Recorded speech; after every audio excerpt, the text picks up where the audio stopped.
Assalamualaikum Bu ya. Waalaikumsalam, warahmatullahi wabarakatuh. Ya. Ya, mau minta pencerahan atau nasihat Bu ya. Ya. Jadi ada kejadian di lingkungan seperti yang di puisi Bu ya. Iya, iya. Pasangan yang mengajukan wali adol. Iya. Akhirnya mereka menikah. Setelah menikah itu datang cobaan atau ujian itu tiada henti-hentinya. Awalnya sih mereka sanggup, sabar, tabah gitu kan. Sampai kesabaran mereka itu goyah setelah ada yang komen lah, dia namanya. Ini cobaan ini datang karena orang tua tidak ridho. Nah, mendengar itu pasangan ini pun gamang menghadapi hari depannya Bu ya. Karena sampai saat ini pun walau sudah punya anak satu, orang tua pasangan ini tidak ridho juga atau tidak restu juga gitu. Ya. Mohon pencerahan dan nasihatnya Bu ya. Ya. Terima kasih. Assalamualaikum warahmatullahi wabarakatuh. Waalaikumsalam. Ya. Langsung saja. Jadi kita ini seperti makan buah simalakama ya. Ya, buah simalakama itu cerita mitos ya. Mitos. Ya, mitos itu memang menjadi peribahasa dan sampai sekarang mitos masih berpengaruh dalam kehidupan kita kok. Dimakan bapak mati, tidak dimakan Ibu mati. dikemut Ya, mati semua. Kita punya tujuan ingin menikah dengan perempuan, tetapi walinya tidak setuju. Kalau kita memaksakan, orang tua marah. Sedangkan juga orang tua mesti kita sayangi, kita hormati. Ridha Allah fi ridhal walidain. Keridhaan Allah terletak pada ridha orang tua. Di sini kita bicara syariat dulu. Bicara secara syariat sendiri. Pertama, syariat mengatakan bahwa orang tua itu bukan pemilik atas anaknya, tapi adalah titipan dari Tuhan. Orang tua tidak boleh memaksakan kehendaknya kepada anaknya, karena anak itu makhluk hidup yang punya cita-cita dan harapan. Undang-undang pernikahan, hak orang tua memaksa anak sudah dicabut oleh negara kita ini dan sudah tidak boleh maksa lagi. Tetapi saya tetap mengharapkan hak veto ada. Coba bagaimanapun juga orang tua masih punya otoritas kan. Hak veto itu silakan cari jodohnya yang benar kan gitu. Saya tolak, sok cari lagi yang paling silakan. Tapi memaksa harus itu kan sudah nggak boleh, tidak boleh, sudah dilarang. Ya, karena perempuan juga sama saja manusia kan, punya hati dan perasaan. Bagaimana dipaksakan orang yang tidak dicintainya. Jadi ini satu dengan aturan yang sifatnya formal. Yang satu adalah bersifat emosi dengan orang tua bagaimanapun juga. Nah, ada jalan keluar yaitu dengan cara mengajukan ke pengadilan. Biasanya cara yang paling mudah dikabulkan pengadilan itu ketika anak perempuannya mengaku sudah hamil. Udah langsung biasa aja. Itu trik aja kira-kira, tapi ya satu contoh aja. Nah, nanti dalam proses pengadilan itu tidak semena-mena langsung sudah saya ceritakan di sini, tidak langsung diproses, tidak. Tapi pertama si wali akan dipanggil dulu pengadilan. Dipanggil resmi surat panggilan 3 kali ya. Dibujuk dulu, Pak, anak perempuan Bapak sudah jatuh cinta, ya kan? Dia ingin tidak bisa berpisah dengan kekasihnya. Ya. Bapak ingin hidup anak kan bahagia, ya sudahlah dia menemukan kebahagiaan. Mengapa jangan aja? Apa sulitnya sih?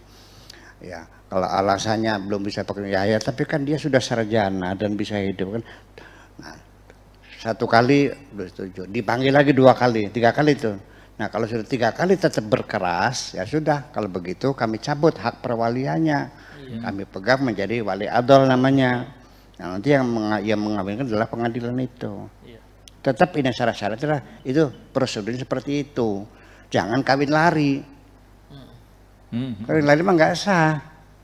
Begini, ini di kitab kuningnya, fikih yang dikarang pada abad ke-7 dulu itu, ke-8 ke-9 itu, apabila wali itu letaknya jauh, maka bisa wali muhakam namanya. Siapapun lelaki yang jadi tokoh masa situnya diminta tolong untuk menikahkannya. Ya, jaraknya itu 90 km. Minimal, lebih 90 km itu baru wali muhakam namanya. Ini dipraktekkan oleh kita sekarang, saking tololnya ini. 90 km pada zaman dahulu kala itu kayak dari sini ke Pamanukan ya. Patrol ya. Pamanukan lah, Pamanukan. Hutan belantara, belum ada telepon, belum ada HP, belum ada mobil, belum ada, itu jalan kaki masuk hutan keluar hutan, mungkin 3 bulan baru nyampe. Ya, setiap nyebrang sungai kan bikin getek dulu. Jangan-jangan nggak nyampe udah dipatok buaya dulu. Ya, jadi 90 km itu adalah pada kondisi, ini kita kan belajar antropologi juga kan, jarak yang sangat jauh sekali. Ya, dalam pikiran saya waktu kecil, dari Kertasmaya mau ke Cirebon itu kayak seperti sekarang mau berangkat ke Paris loh. Ya, subuh udah bangun, ya kan, terus cepat-cepat ke stasiun kereta api. Karena jam 7, jam 6 saya sudah datang itu. Nanti sampai Cirebonnya jam 2 siang. Ya seperti itulah. Jadi, nah itu. Nah sekarang sudah ada telepon, sudah ada segala macam, mobil setiap menit. Jadi itu sudah tidak bisa dipakai lagi. Itu menjadi tidak sah pernikahannya. Dan itu sengaja dibawa pergi, lari namanya wal muhakam. Itu tidak dibenarkan lagi. Nah tetapi yang jadi persoalannya ini, kalau ini ceritanya kan tidak setuju karena calon menantu ini miskin. Kalaupun kalian paksa, terus dia usaha, setelah kaya diakui nggak kira-kira? Diakui. Kemudian pihak laki-lakinya tidak setuju karena asal usulnya mungkin ya golongan petek-pelek lah, ini bukan orang beragama gitu. Kaya tapi orang tidak beragama, mungkin biasa minum-minum segala macam gitu kan biasa ini. Tetapi nanti kalau sudah punya anak 2-3 akan mengakui, akan selesai. Itu awalnya kan begitu, nantinya saya yakin.